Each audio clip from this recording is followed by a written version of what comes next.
Welcome into the Solo Shot Sports Podcast. I'm your host, Dom Manna. Happy Solo Shot Saturday, April 19th, 2025, here from the ETV Community Media Center. 378 solo shot home runs hit so far in the big leagues. Easter weekend was a great week in baseball. And it was truly for the baseball purists. Jackie Robinson was huge for just the history of the game, to keep the legacy of Jackie Robinson and one of the most important moments in not just sports history but in American history. On that date, 1947, when he made his major league debut, breaking the color barrier. Fantastic. I love seeing all the players wear 42. Red Sox got a win after a very, very depressing loss the day before. And it was just a day full of, positivity in the baseball community. The Dodgers wore the Brooklyn hats to go along with wearing 42. It was a really, really special day in baseball, and in the entire week of baseball. There wasn't a ton of big storyline, but just a lot of positivity and growth of the game with the. It is just incredible. There are 51 fans for Jung Hoo Lee's jersey number 51 that are in the stands at every single San Francisco Giants home game, wearing the Heat Miser wigs. The grandson of the wind has been a amazing start of the 7 Giants year. He's hitting 361, got 3 home runs in much smaller sample size than what he was able to do power-wise last year. And 3 stolen bases. His expected WOBA is 403. He's just putting the ball in play. He's a true, bat to ball specialist. The guy in the ilk, of a Luis Ariz hip hop than a Luis Ariz does. So it's just really, really special to see that kind of performance out of a guy who got paid a lot of money coming over from the KBO. And he was my extra Giants this year because now he's getting paid real money. He needs to really perform. He's been a spark plug at the top of that lineup, and he's been, a true fan favorite in the Bay Area, which is absolutely fantastic to see. The Proposal great for the Giants. Wilmer Flores, back from the dead. They're getting contributions from all types of young guys as well. Tyler Fitzgerald, Helly of the World, Patrick Bailey, and I guess money players, Willie Adames and Matt Chapman, have not gotten it going yet. So there's a lot of positivity for the Giants. That starting rotation is absolutely legit. And I'm super, super excited for the NL West. I know a lot of people have been talking about it, where the Padres currently first would be the best bullpen in the National League. The Dodgers are right there in the thick of things, obviously. And the Diamondbacks, with a +20 run differential, are in 4th place. Sorry, Rockies fans, every time I talk about the NL West, I feel bad for you, but this is very, very good division, top to bottom. And it was tough for me to, make those picks and leave one of these teams out of the playoffs. I think it's a 0% wild card in the National League or from the NL West. But more likely than not, the way that history and have shown with this new format is that 2 wild card teams can come from the same division, but 3 is very, very unlikely. But if you get a chance to go out to the Oracle and Giants, I hope that you see the hooligans. I hope you take more photos and videos. There's not enough of them out there. and just enjoy the environment right now. The Giants fans are, very old school baseball fans. They've been around for a long time. A lot of them followed them from New York over to San Francisco. There's a lot of fans that have been, San Francisco bound, since the late 50s when they came over. So it's just really, really great to see Jung Hoo Lee firing on all cylinders and, a fan base and a new fad. I know I want to get one of those Heat Miser Wooly. It's been really, really fun to watch. And talking about, a scorching hot player, Aaron Judge is just unfair. A truly, truly elite hitter, one of the best hitters I've seen. He just can't stop and won't stop hitting home runs. This is a guy who has 7 already on the young season, and I expect to, while healthy, continue to be, in the conversation for best player in the world. So far this season, he's hitting .384, 7 home runs, 2 stolen bases with a 1240 OPS. His batting run value is 100. It's as high as it can be on baseball. So his fielding run value is 90, despite being 6'7". And if you look at his baseball savant page, not only is it all red, but it is all 97th percentile and up in all the important bat stuff. And his walk percentage is at the 92nd percentile. He's seeing pitches, he's getting on base at a ridiculous rate. I can't believe what we're seeing from him so far. The barrel percentage is about from here 6.8%. That's without a torpedo bat, people. But he's putting balls in play. He's seeing more pitches, and despite not having Juan Soto as protection in front of him, he is leading the Yankees to first place in the AL East right now. A lot of love for Aaron Judge, despite the uniform that he wears, and there is a uniform that he will be donning for the first time that I'm very excited about. He announced earlier this week that he will be playing not just for Team USA in the World Baseball Classic next year, but as the team captain. Mark DeRosa has named him the team captain. A passing of the torch has happened from Mike Trout to Aaron Judge, for best American player in the world. And I'm very, very excited to see Aaron Judge competing in this. Unlike the NBA or what is left of the Pro Bowl in the NFL, baseball's biggest stars will, compete in these extra things and make memories for fans. And I think that's really, really cool. Aaron Judge has competed. You have him now competing in a World Base for Team USA. I think that's, the clear, thing to do to combat Shohei Ohtani on the Japanese team is to have, we have an Army, we have a Hulk, we have an Ohtani, we have a Judge.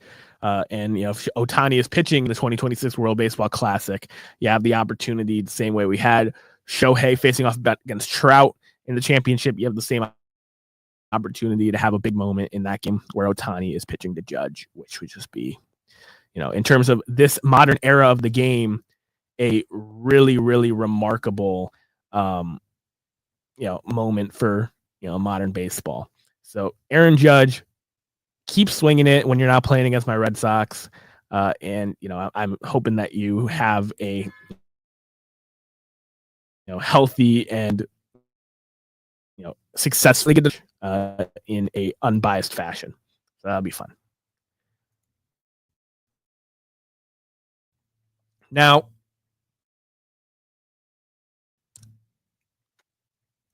the Chicago Cubs, a fantastic little run here. They're in first place in the NL Central. They have the best run differential in Major League Baseball. They lead Major League Baseball in stolen bases. They're doing a lot of things right. Season, he's going to need surgery on that throwing arm, which is not what you like to see from a team's arguable ace. Matt Shaw, their top prospect who started the year as their opening day third baseman, has been sent down to the minor leagues after struggling mightily in his first taste of Major League Baseball. but the Cubs continue to swing it. And in a game where they give up eight runs when they're up big, and then they come back and win in extras the other night. This team, and the theme of baseball purists, whether it be appreciating a greatness like Judge, a fan base, and a gimmick like the Hoo Lee Gans, or just the friendly confines of Wrigley Field. It's been really fun to watch this team, this fan base, wrap their arms around this team. They have been off to a fantastic start. Kyle Tucker, is a top 10 player in the world, and he's been really, really good to start the year. They've been getting contributions. Danby Swanson's been swinging it. Michael Busch has been swinging it. P. Crow Armstrong's on a little hot streak right now. Ian Happ is Mr. Consistent. Nico contributing. Very good. Oseaski hitting nukes. This team has, with Matt Shaw sent down to the minor leagues, to be in it the whole year, to be really fun, to be maybe the team that a lot of us expected them to be last season. And right now they're looking like arguably my biggest miss of the predicted so early in the picking the Brewers to win the division over the Cubs. The Brewers are still right in there. They're right behind them. No one's talking about them. No one's giving them the respect as the reigning division champions. But I think the Cubs clearly, top to bottom, are the better team. With the Justin Steele injury, we will see if the Cubs, feel like the contributions of a Matthew Boyd are legitimate, and he can be that frontline starter for them, or if they're going to go out and trade for a Sandy Alcantara or a Shane Bieber or a different kind of front end guy. It'll be very interesting to see what this Cubs do, and if they can keep up the pace that they're currently at, to at least stay in the mix with the Brewers, who have had a litany of pitcher injuries in their own right, and have probably less offensive firepower across the board. Outside of Jackson Chourio and Kyle Tucker might be able to balance each other out offensively. The rest of the lineups, William Ferris, the feature, it's very much in the Cubs' favor after that. Here at the Solo Shot Sports Podcast, I'd like to throw back down the third baseline to this day in baseball history. April 19th had quite a bit of great moments throughout baseball history. There were obviously ballparks, the games were played at the Angels Stadium back in the 70s. There was, a entire list of things. The first ever Patriot Day happened on this day in 1912 at Fenway Park, first year of Fenway. They had a doubleheader after the marathon, so that was really cool to see that. In April 19th history, there were debuts, there were big performances.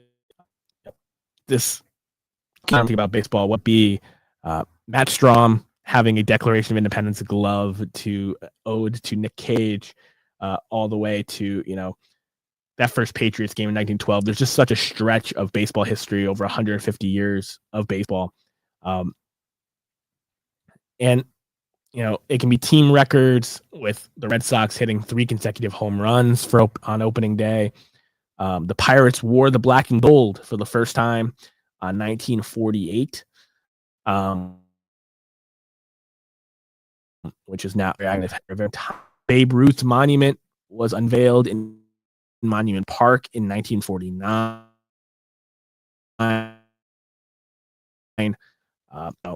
But a real thing was Eddie Matthews hitting his first career home run in 1952 on this date. And Eddie Matthews is one that does not get his due, I think, when you're talking about all-time greats. That was his first of 512 career homes. The era that he was playing wasn't just purely a power guy. 21 career hitter. The 12, he won 2 championships with the Tigers. 315 career hits. He scored over 1,500 runs in his career, hit 354 doubles, 72 triples, and drove in 1,453 runs. The other really remarkable thing about Eddie Matthews that does not get talked about is, despite being the slugging third baseman in his career, he led the league in walks 4 times and only struck out 43 more times in his career than he walked. He was a very, very complete hitter. His career slash line of 271 batting average, 376 on base, 509 slugging, a 143 OPS plus for his career, over 4,000 total bases in his career. He was intentionally walked over 142 times, which for the era was very, very good. He never took home the MVP hardware, but he was the MVP runner-up in 1903 as well as the National League. He had great there, shadowed. Because of the team he played on, he played for the Braves the same time as Hammering Hank Aaron, so he was looked at as the sidekick in the lineup as opposed to the truly great player. But Eddie Matthews, clearly as well. Look at his career WARs per season, 8.1 and 53, 4.4, 5, 5.7 and 6, 7.4 and 7, and 8.2 and 50.3 in 1961, 5.7, 62, and an 8 WAR season in 1963 at the age of 31. Compiled 96 WAR in his illustrious Hall of Fame career, and his first home run in the big leagues on this date in 1952. A true marvel. Eddie Matthews, look up his baseball reference page if you haven't ever or haven't in a while. It's really, really impressive. 12-time All-Star, and was inducted into the Baseball Hall of Fame in 1978. A true all-time great, one of the 5 best third basemen ever. I know a lot of people like to talk about, Mike Schmidt and George Brett. And after those two, the conversation's pretty open at the top, I think. Eddie Matthews could be as high as 3 on people's lists, and I would not bat an eye. Rounding out the show here is a little bit of a biased, personal thing that I just want to talk about here. Ready for Roman, number 1 prospect in all of Major League Baseball. Roman Anthony has absolutely been crushing it down in the minor leagues for the Woo Sox. Roman Anthony, 20 years old. His barrel rate is like 36% in the minor leagues right now. He's absolutely just smashing the baseball. He's walking over 20% of the time. He is a big leaguer, and the Red Sox had the opportunity to put both him and Campbell on the opening day roster, but they decided, with the veteran bench pieces and guys that they have, that they wanted to give the Rob Refsnyders and the Ceddanne Rafaelas of the world an opportunity to produce at the beginning of the year and bring up Roman Anthony after the fact. Now, Roman Anthony, the reason why everyone's clamoring, why isn't he up already? Why isn't he up already? The real reason, before we get into the logistics of calling him up, is because the last week and a half in AAA, he's been DH only. And the reason he's been DH only is he's dealing with a shoulder injury, and they haven't wanted to push him playing in the outfield and throwing from center field. So if he was called up for the Red Sox, he'd be playing center or left field, and you need to be able to throw. We can't afford to have another DH only guy on the big league roster. Devers is kind of stuck in that spot right now. Yoshida's on his phantom IL spot. It wouldn't make sense to call up Roman Anthony if he can't play the outfield every day. But the logistical aspect isn't even your DFA Rob Refsnyder as your fourth outfielder and you bring up Roman Anthony. That seems like a very obvious move, even though one's a left-handed bat, one's a right-handed bat who's a lefty masher, leader in the clubhouse, and Rob Refsnyder compared to a 20-year-old superstar in Roman Anthony. The real kind of problem, I guess, with bringing up Roman Anthony is not, putting the best team, on the field for the Boston Red Sox. He's going to be, immediately, I think, one of the top three hitters in the lineup. I think he immediately slots up right there with Bregman and Devers as a top three hitter for the Sox. And you can make the argument by the end of season with big league at bats that he could be the best. He has that kind of potential. He's that kind of player. But like I said, he's dealing with a shoulder injury. He'd have to play center field or left. I'm not saying he's a bad defender, but he's also not a plus defender. You have Ceddanne Rafaela right now playing center field at a platinum glove level. He is catching everything. Superman, he's everywhere. He's, a front runner for the Gold Glove in center field. He's been awesome defensively. He just hit a home run last night. He hits right-handed. So Roman Anthony, you add him to the lineup. It's another left-handed bat. It's a guy who, makes your defense worse when there's been some defensive problems again to start the year for the Red Sox. And then you have Jarren Duran and Wilyer Abreu, who, Jarren Duran had a fantastic 2024. Wilyer Abreu's been having a fantastic 2025. Neither one of those guys got traded this offseason or hurt right now, so he can't easily replace one of those two guys. It's just trying to fit this square peg into a round hole right now. And it's very, very hard to, logistically call up Roman Anthony when you don't know exactly what the playing arrangement would be and how that would affect your lineup structure and rest days and all those things. Ceddanne Rafaela has shown, that he can play middle infield. He can play center field. David Hamilton right now is that middle infield backup. Ceddanne could also probably play a pretty great right field at Fenway since that's the second center field. But as the fourth outfielder / third string shortstop and all those things, Roman Anthony will be up in the majors sooner rather than later. But the Red Sox have, they're going to hurt some people's feelings. They're going to, maybe mess up some things in the clubhouse if Refsnyder is the guy to go, because he seems to be behind Bregman and Story, one of the biggest leaders on this team. So it's going to be really interesting to see how the Roman Anthony call-up process goes, if it will be a clean, smooth transition or not. I know a lot of people are saying they want him to play in center field. I think he's the third or fourth best defensive center fielder on the team. If you replace him with Refsnyder, I think Rafaela is better. Duran showed last year that he's a above average center fielder. And I think Wilyer Abreu, with how good he's able to play right field, would probably be a better defensive center fielder than Roman Anthony, at least at the start. He has the potential to grow into it, obviously, and has the athletic ability to do it. But it's really, really, it's a good problem to have. It is. There's only so many finite spots on a big league roster.